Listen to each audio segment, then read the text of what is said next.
Good afternoon, students. So today we will begin with a new chapter, that is chapter 4, that is work, power, energy. Okay. So in this I'm going to teach you about work, what is power, and what are the various forms of energy. And the second subunit of this chapter is related to collision. So that will be taken in the next coming lectures.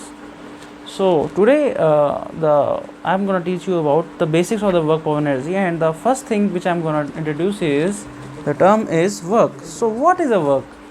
So क्या है work? आपको ये चीज़ समझनी है कि work क्या चीज़ है. तो बेसिकली छोटी क्लासेस में जो आप पढ़ते आए हैं उतना तो ठीक है, पर आप you are now in 11th class, so every physical quantity like force, work, उसकी आपको बिल्कुल डिटेल में नॉलेज होनी बहुत ज़रूरी है.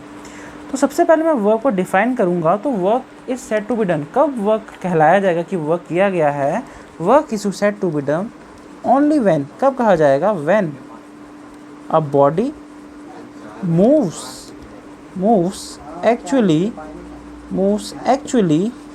through a certain distance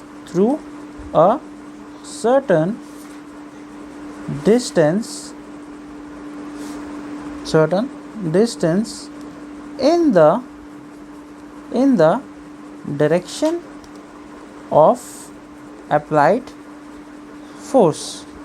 What does it mean? Means कि आपकी बॉडी उसी डायरेक्शन में मूव करे अगर जिस डायरेक्शन में आपने फोर्स लगाया है. जैसे अ box is placed on a ground और आप उस पर फोर्स लगाएं, तो अगर आप फोर्स ऐसे लगा रहे हैं लेफ़्ट से राइट और आपका बॉक्स भी ऐसे आगे की तरफ मूव करता है, डैट मीन्स वर्क डन या वर्क इज़ डन. और वर्क डन की कुछ ना कुछ वैल्यू होगी.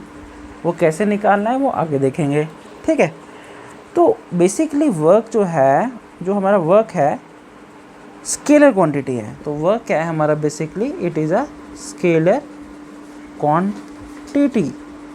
But work done by a force, work done by a force can be positive, negative और ज़ीरो. तो जो हमारा वर्क डन है वो तीनों वैल्यूज़ ले लेता है. पॉजिटिव भी ले लेता है, नेगेटिव भी ले लेता है और ज़ीरो भी ले लेता है. ठीक है बच्चे. तो बेसिकली डेफिनेशन ये हमारी वर्क के बारे में है. इसका डायमेंशन फॉर्मूला क्या आता है? m1 l2 t-2. Okay. And इसकी ऐसा यूनिट क्या आती है बच्चे? इट्स ऐसा unit is joule and it's CGS unit is erg, ERG, erg. ठीक है बच्चे. अब इसका फॉर्मूला क्या है डेफिनेशन ऑफ जूल का? तो इसका फॉर्मूला होता है बच्चे, work is equal to FS cos theta. Work is equal to FS cos theta. और अगर मैं F की वैल्यू को ले लूँ, स्टैंडर्ड फोर्स है, F फोर्स है, 1 न्यूटन ले लूँ, S डिस्प्लेसमेंट है, उसको 1 मीटर ले लूँ, और cos थीटा को मैं cos थीटा की वैल्यू, cos 1 कब होता है? cos 0 पे. तो अगर मैं थीटा की वैल्यू 0 ले लूँ यानी कि cos 0, तो वो कितने के बराबर हो जाएगा? 1. तो अगर मैं सबको 1 वैल्यू स्टैंडर्ड ले लूँ तो वर्क किसके बराबर हो जाएगा बच्चे? 1 न्यूटन इंटू 1 डिस्प्लेसमेंट यानी कि 1 मीटर इंटू cos थीटा भी कितना है? 1. तो वर्क डन कितना हो जाएगा हमारा? 1 जूल. तो 1 जूल वर्क कब होगा बच्चे? तो हमें डिफाइन करना पड़े. डिफाइन 1 जूल या 1 जूल. तो हम बोलेंगे when a force of 1 Newton moves a body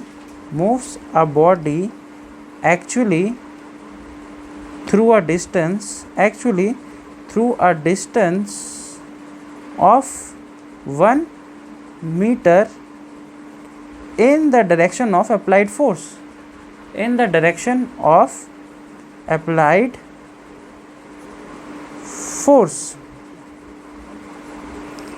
तब हमारा वर्क क्या होगा? 1 जूल के बराबर होगा.